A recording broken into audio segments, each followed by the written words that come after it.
friends, welcome back to Amanda's Bookish Adventures, and it is my January TBR. Now, as we're beginning the new year, we are starting off some of the things I said in my bookish goal video and other videos on the top of my head. Bookmas, I do have to apologize, was a fail. There was a couple videos that didn't go out because my grandfather died and I just was so burnt out with everything, so they did not go up, but I think I at least got almost 20 videos, so I'm happy with that. But one of the things on this video that we're going to talk about every month, I will pull 1 to 2, and these, if I don't finish any of these stacks, the books that I pull from this will get finished within that month. If they don't, there will be a punishment. Also, another thing, fireworks, oh yeah, it's New Year's. Even though this goes up tomorrow, it's New Year's Eve. So if you hear fireworks, I'm so sorry. So we have a hefty stack, but I think what I'm going to negate in the bookish goals is because of how many pre-orders I've done and pre-orders I've done already. What I want to do is do bookish coins, and I'm not canceling any pre-orders, but I think 3 books, so we'll have like 2 different bookish coins. So every 3 books I read, I can buy a physical book. Every 3 Kindle books I have bought, I can buy another Kindle book, because there's a lot of Kindle books that I own that I have not read. And I just, me and my sister were chatting just to be like funny, and we actually looked at the amount of Kindle books we had, and I was like, wow. So we're definitely implementing that. Some of these books are for blogging projects, some of them I just thought would be fun. I have 1 reread, but I'm pretty sure more rereads will come out throughout the year. But another thing, there was a video, I don't remember what exact date, where we're going to try to read 100 books in 100 days that I saw the challenge on Instagram. So I'm going to be cheating. We're definitely going to use small books, we're going to use manga, but I'm going to use big books too. Even if I read like half of a book, I still have to finish, like, even if it's a novella. I want to start off the year feeling really good, because I feel like once the new year hits, I slump. Like last year from January, March was probably the worst. I only read a couple things in March, but from January to March was really bad. And if I don't succeed of all for that challenge, even if I get 50 books read in the span of the first 3 months, or even the 100 days, I will feel more successful with that than I have every year since I started like doing 31 books in January or April. I'm upping the ante. So I have, I think, 28, 27 physical on top of this. I will be happy if I read 10 of these. We'll do 15 mixed with the digitals that I'll probably, because I listen to audiobooks at work. I've been trying to get some off Libby, some holds, so throughout, and even Kindle books, because I'm a big Kindle reader as well, but we'll talk about physical books, and then we'll get to the jar. So I want to read the series. So this book 1, I'm only reading the description for book 1. Can't Spell Treason Without T. A Cozy Fantasy Steeped with Love by Rebecca Thorne. Because I have bought multiple books, not just this series, her new release over there. We have another release, and I think I ordered some of her backlists for digital, so we're definitely getting this series read. Run away with me, the mage said, her eyes alight. You like tea? I like books. Let's open a shop somewhere remote and forget the world exists. All Raina and Kenneth wanted is to open a bookstore that serves tea while firelight drifts between the rafters. But Raina work as the queen's private guards, and Kenneth is the most powerful mage in existence. Leaving their lives isn't easy, but after an assassin takes Raina hostage, she decides she's thoroughly done risking her life for a self-centered queen. Meanwhile, Kenneth has been waiting for a chance to flee responsibility, all the better that her girlfriend is on board. Together, that settles in Tawny, a town nestled in an icy tundra near dragon country, dragons, and open the shop of their dreams. What follows is a cozy tale of mishap, mysteries, murderous queens throwing the realm's biggest temper tantrum, while these 2 women discover what just what they mean to each other and the world. This just sounds so fun. And a good thing about these, because I was just going to buy them digitally, because I love the sprayed edges, but I got them on like Black Friday. And I got, maybe not Black Friday, Prime Day. I got all of these really discounted. So that's another thing with bookish coins is if I can save coins for like Black Friday or things like that, we'll go on the list and I can overtalk the thing. But that was a good deal. And I want to definitely do, for like even backlist books, I definitely want to follow deals more like that. Now I'm really sad I didn't get to this last year. Like I was so hyped when I don't even know what month I hauled it in, but it was probably November or September. I was planning on reading it and then life went by. So we're going to get to it in January. Grave Flowers by Autumn Krauss. Princess Madeline and her twin sister Inesa were born attached at the hand and separated right after. It's the only time the sisters ever held hands. Their personalities have been shaped in the Signet family's drive to make the kingdom more than what it is. It's unrespectable, loathsome, and a damp place where deceit fills the palace walls like mold. Madeline is different from her family. She conspires the weak one and only finds peace in the garden, tending to her magical flowers, which are pejoratively called grave flowers, because they are ideal for torture and torment. Secretly, she dreams of escape and a new life. Then Enos, who was betrothed to the heir of a wealthy kingdom, Prince Eric, gets trapped in the Bide and a terrifying purgatory and begs Madeline to set her free.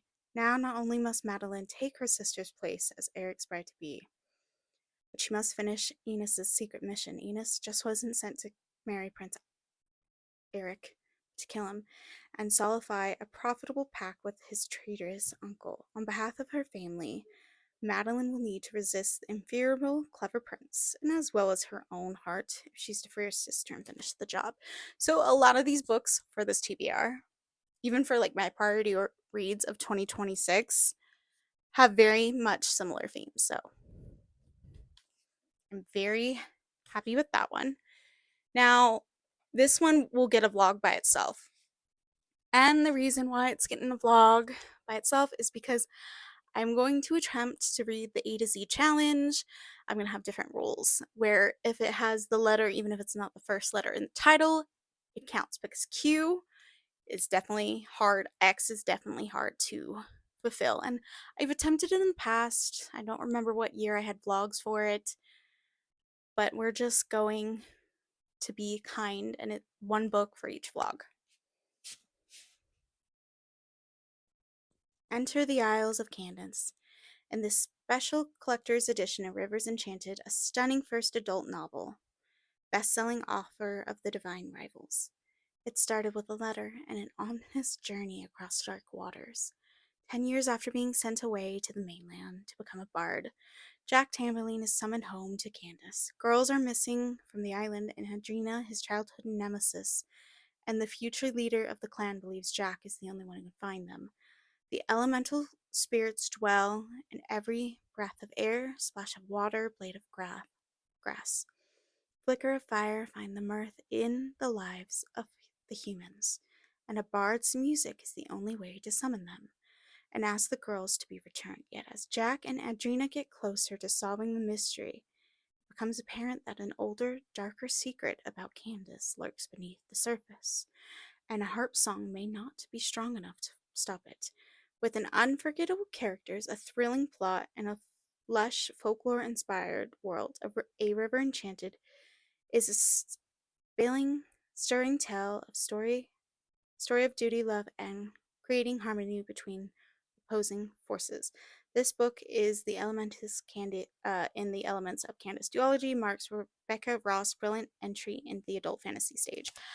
I'm hoping book 2 is getting released with this year, but there's no prospects to it. But I want to read it so bad, and so I want to start the year with it. And there's a quote on the sprayed edges: "I am but a verse inspired by your chorus, and I will follow you until the end." So I'm very, very excited for that one. I'm excited for this one too. Never Ever After. Defy the Fairy Tale. Seize Your Fate by Su Lin Tan.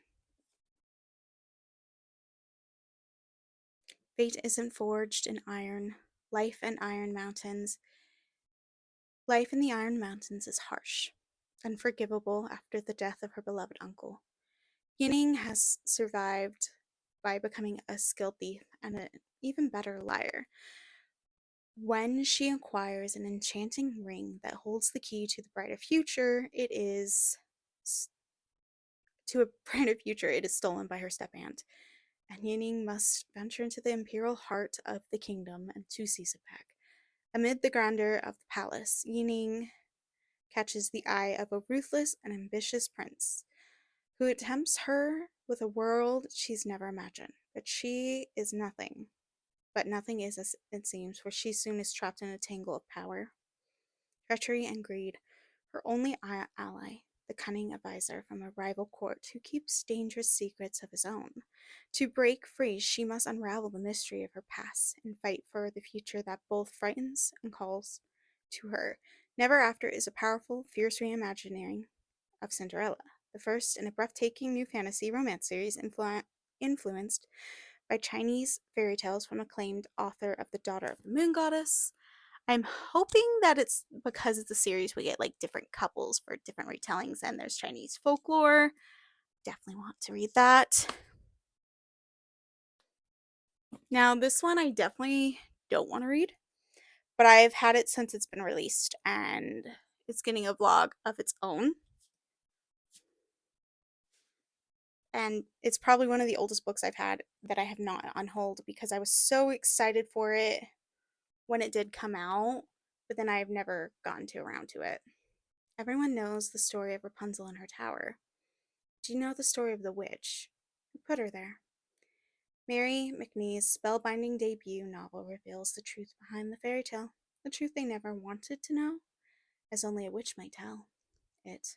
Germany, 1156. With a strange black eyes and even stranger fainting spells, young Harlewise has never quite fit in. Shunned by her village, her only source lies in the stories her mother tells of a child-stealing witch, of a prince in wolfskins and an ancient tower cloaked in mist, where brave women will find shelter if they are brave enough to seek it. But when the mother dies and Hallrise is left unmarred, with nothing left for her in the village, she sets out to find the legendary tower her mother spoke of, a place called Gothel, where she meets a wise woman to take Hellwise under her wing. There she discovers that magic is not only found in the realm of fairy tales, but Hellwise is not only one woman to seek refuge at Gothel. It's also a haven for a girl named Rika, who carries with her a secret the church strives to keep hidden, a secret that reveals a dark world of ancient spells. Murderous nobles behind the world of Hellwise has always known. So it definitely sounds like something I will absolutely love, but I've put it off since it came out, and it came out, let's see if I can find it.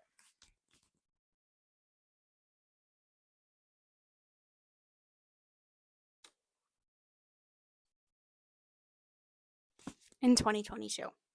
So we're in 2026, so it's been a good 4 years. And I've unhauled a lot of books, and I've kept this one around because I couldn't really part with it because I knew I wanted to read it, but I would have been happy with just having a digital edition because I hate deckled edges. I used to think they're really pretty, but they're so hard to read a book with them. And then, like, I feel like I get more paper cuts, my hand gets more distressed. So I'm just moving these over back to the stack. So I have a reread I want to read, and we'll go with this next stack. We have Death and Desire. Sorry we got interrupted. So this was the book I was going to read next. Death and Desire becomes her. Christine S. Blackkeeter.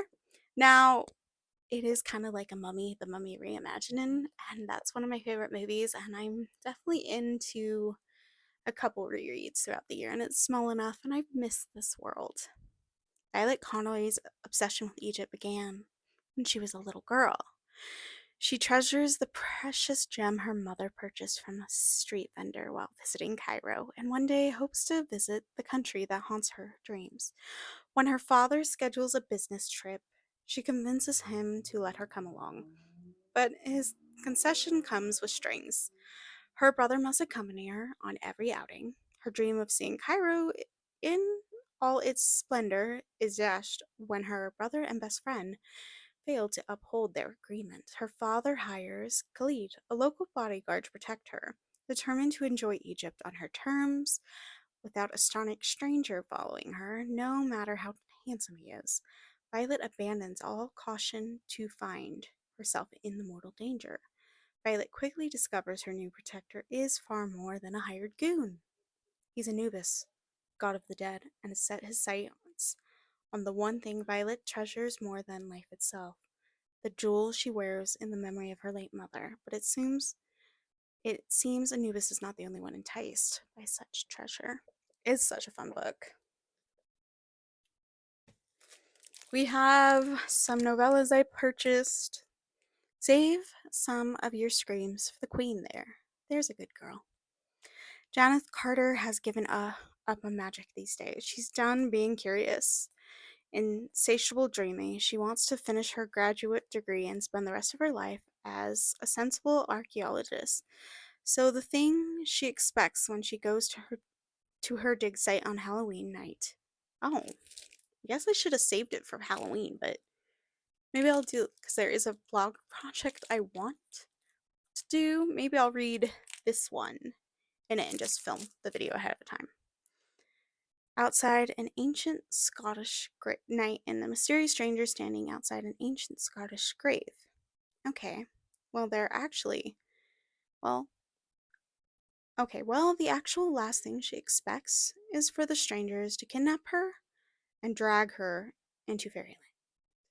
Once a vivid carnal world of fairy, Janeth is in the mercy of the cold, lovely, and incredible cruel stag queen. Desperate to get home to her own world, she offers the queen a bargain. She will be a willing captive, the queen's pet, so long as the queen promises to keep her safe until Janeth leaves fairy. But Fae's promises are complicated things, and nothing in fairy, even pleasure, even love, comes without a price. So I'm excited to get to it. I might just film a vlog separate and have it, because I want to do like 13 paranormal nights reading vlog or something like that. I could probably come up with a better name for it, but we'll see. So this one's another one, but it's a prequel, which was a surprise in the order I got. So it's Salt and the Wound by Sarah Simone. The way he said wife sent a hot electric thrill racing down my spine. He said it like a personal fantasy of his, the filthiest pleasure he could ever imagine. I am 17 when I met the devil. I was 18 when I was told I have to marry him. Now I'm 22. It's time to pay the devil's his due. Because it's a prequel, I'm actually more excited than the trilogy. Mafia romances, I dip in and out of. So I'll like read one and not continue on with the series, and then maybe a year after I'll continue. That's why I majority read those for Kindle. I own this one and one I just got from Bramble from a previous book haul. So I think it would be a very good one to read, and it's small. This one, I want to buy the other one, and I'm controlling myself because I haven't, but it just sounds fun. Mates and Other Obstacles to Accidentally Saving the World, a fantasy rom-com, The Cake Chaos Chronicles Book 1. Book 2 is what got me into the series. I haven't read it. I purchased book 1. It is signed too, so that is a plus. Time to save the world. Hope you're hungry. All I wanted for my birthday was cake. Instead, I'm a snake on a quest. Yep, an honest 2 scales snake. Did I mention I hate snakes? Apparently, not everyone does. Because when my birthday explodes along with the bar, I'm stolen by a gigantic shifter to his bare lair. I'm supposed to keep a low profile before heading back to my secret human village. Instead, I'm on a magical quest with the ward who claims we have a fated mate situation. The what now? I didn't sign up for that, or the controlling shifting, or his goddess spritzing a rampage shifter problem across the realm. What choice do I have? I'll need to find a whole bucket of courage, have some trust on the side to try out this mate thing and maybe salvage the Harrowlands. Sounds so fun. So some of these the next two were like on my priority TBR, and I think it'd be fun. I don't know when I'll do it, even if I read them in this month, like to have a vlog specifically because it's like knights, dragons, things like that. I think it'd be fun to have like a vlog. Plus, it knocks out the year with reading two priority reads, if I do. A dragon princess joins forces with a scarred prince to escape a competition for her hand in marriage. Unaware he is hiding dark secrets of his own. In the first of a new romantasy duo. A lot of duologies I'm starting, so new series on top of everything else that I've never finished.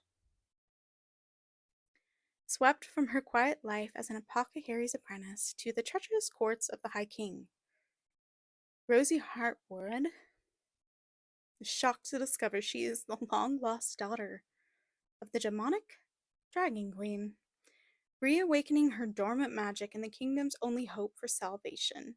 But her journey is perilous, and she needs a champion to guide her.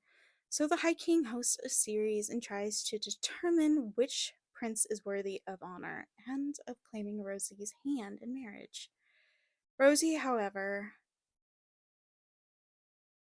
has other ideas. A talented healer and a lover of small, furry, fluffy creatures. Rosie wants nothing to do with demon queens or saving the world. Determined to escape this fate, she joins forces with one of the champions to plot the getaway. Prince Valtar may be aromatic and a little bit terrifying, but something about him makes her blood burn in ways that has nothing to do with her dragon heritage. Trained from youth to serve the Dragon Queen, Valtar has proven himself a ruthless assassin, poising as a suitor to get close enough to his target wouldn't be a problem, but Voltaire wasn't planning on his target being Rosie, the girl he failed to assassinate years ago, who has his dream ever since. Haunted his dreams ever since.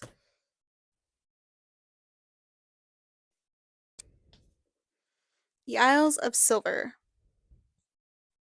by Tasha Suri. I'm still mad about this. One of my sprayed edges came with this book and it dyed my crisp white pages, which kind of makes me annoyed. Two lovers enduring centuries in World Fantasy Award. Wow. Of ending in fantasy award-winning author Tasha Suri's heart-shattering romantasy of sapphic longing, medieval folklore, and a love that spans lifetimes. In England, fueled by stories, the knight and the witch are fated to fall in love and doom each other over and over. The same tale retold over hundreds of lifetimes. Simran is a witch of the woods. Vina is a knight of the queen's court. When the two begin to fall in love for each other, how can they surrender to their desires when to give in is to destroy each other? As they seek a way to break the cycle, a mysterious assassin begins targeting tales like theirs to survive. The two will need to write a story stronger than one the fate has given them. But what tale is stronger than the Knight and the Witch?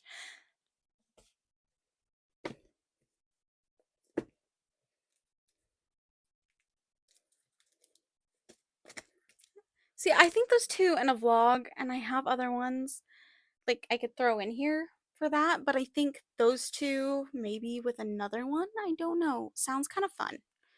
And I kind of want fun for the new year. This one I'm so sad I never got to. but the companion novel, I believe, comes out in January. So I definitely want to read it. So we have Wooing the Witch Queen, Queens of Villainy. Queen Skoski is the wicked sorceress everyone fears. After wresting the throne from her evil uncle, she only wants one thing: to keep her safe, people safe. She needs to spend time in her laboratory experimenting with spells. She definitely doesn't have time to bring order into her chaotic library of magic. When a mysterious dark wizard arrives at her castle, Slasky hires him as her new librarian on the spot. Fabian is sweet and a little nerdy, and his requests seem a bit strange. What in the name of divine Elva is a fountain pen? But he's getting the job done, and if he writes her flirtatious, flirtatious poetry and his innocent touches make her skin sing, well, little does Sasaki know that the wizard he's falling for is actually an imperial archduke in disguise. He's on the run, with perilous secrets on his trail and a fast yearning for the wicked sorceress. When his identity is finally revealed, will their love save or doom each other? The second one is an elf queen, so I definitely want to read that. This one, I think, with these two books right there, would make a good reading vlog. Behooved. The fate of the kingdom is riding on. Bianca knows her duty comes before her heart, so when the threat of war looms, she agrees to marry the neighboring kingdom's heir. But not all royal weddings are a fairy tale. Prince Eric, funny, Bianca's betrothed, is cold and aloof and seems to hate her on sight. To make matters worse, on their wedding night, an assassination attempt goes awry, leaving Eric magically transformed into a horse. Bianca does what any bride in this situation would do. She mounts her new husband and rides away to safety. Sunset returns Eric to his human form, but they discover the assassination attempt is a part of a larger plot against the throne. Worse, Bianca has been framed for Eric's murder, and she's now saddled with a husband who is a horse by day and frustratingly attractive man by night. An unexpected romance begins galloping away with their hearts. Bianca and Eric must rely on each other to unravel the curse and save the throne. Whoa, that's a lot of books so far. We're down to our last stack. Then the jar. And my mouth is cotton mouth at this point. So I read, I think, volume 1 through 5 a couple books years ago, but I want to read all of the manga because they're translating the books that these mangas are based on. So I want to finish the manga and then in February read the book because I'll have book 1 and book 2. So I want to read those two. So we have The Villainous Are Destined to Die. A villain's life in hard mode, whose every path leads to death. Playing the daughter of the Duke's super love project. As an easy mode heroine, Ivan makes the male characters a breeze, but once you switch to hard mode, step into the shoes of Penelope, the misunderstood villain. It's nearly impossible to even stay alive. So imagine the shock of suddenly waking up in Penelope's body. You know right away that your life is on the line. With love interests who kill you and their affection meter drops too low, and the inability to speak without choosing from pre-selected dialogue, it quickly becomes clear that Penelope's charms have been rigged from the start, and this villain might just be might just be destined to die. So that's volume 1. Volume 2. These covers, IZ Press has done so good with the artwork, or well, the artist, but they're just so pretty. 6, 7, one of my favorite covers. And then we have the newest one, and I don't know if I hauled it. I think I did. I believe I did. But there's the newest one that has been released. Now we must talk.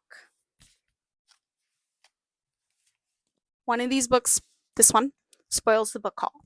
I want to read this whole trilogy in January.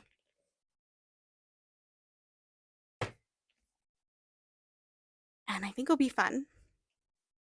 I've been waiting for the trilogy to be complete. I have not been spoiled for this trilogy, and I really, really, really, really, I'm hoping I love it because who's the publisher? Bramble has done such amazing jobs with this edition that I want to keep them. The brightest star needs the darkest night. Asteria is a prisoner of her own mind, the past sliding from her grasp like water, but she knows she must escape the cruel arms that hold her captive and find her clouded memories once again.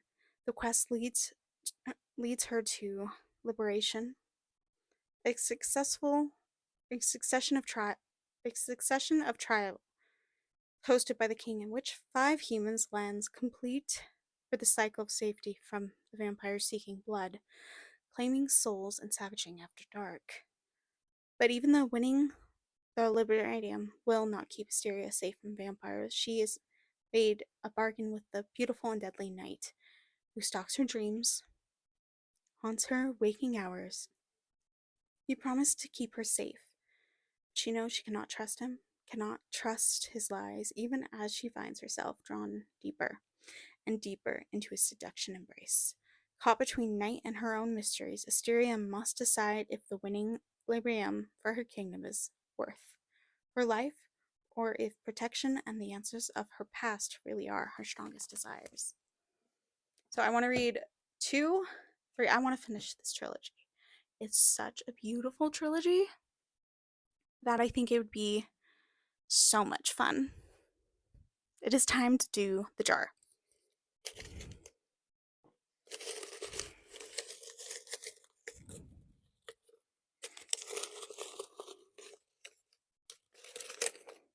Let's do this one because it keeps popping up.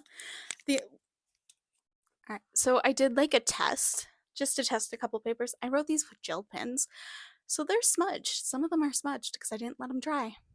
I thought they dried enough before I folded them. So when it comes to those books, or even this one, I don't know if it's smudged. We will see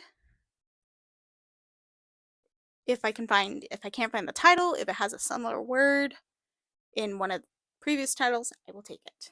A Forgery of Fate. Okay, let me go find it. It's just over here.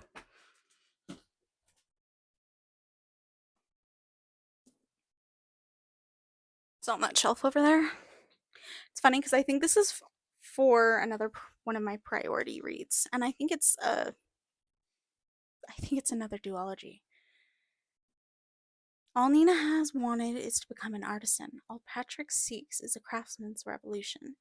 Will they choose their greatest desires or each other? Nina and Patrick are only 12 years old when they are whisked from their disfranchised mining towns to dazzling Belveria City to test for magical abilities. Nina's lifelong dream is to become an artisan, a powerful elemental mage who fulfills the city's grand ambitions, while Patrick just wants to only reunite with his family on Craftsman's in the mines. Together, they discover a devastating secret. Artisans aren't born, but chosen. With the information, they part ways. Patrick returns home while Nina finds her place as one of the rarest, most coveted types of artisan. When a craftsmanship revolution ignites years later, Nina is captured by Patrick's rebel group, and he hasn't forgotten her. In fact, he needs her help for a mission that could shift tides against Valeria City. She reluctantly agrees to him, battling the sparks between them, but when Nina's first love reappears, asking her to betray Patrick for the artisans, she faces an impossible choice that will determine the fate of their world. So, on top of all of that, let's count how many books is here.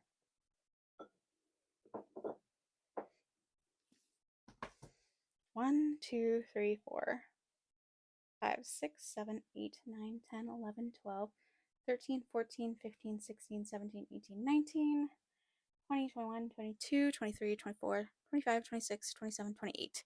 So 28 books. Plus, realistically, there will be digital reads between this. I'm happy if I finish 10 of these, and if it's 20 digital, we'll see, but this will have to be finished in the month of January. If you've read any of these books, let me know your thoughts. So 28 books. Hopefully I read all of them.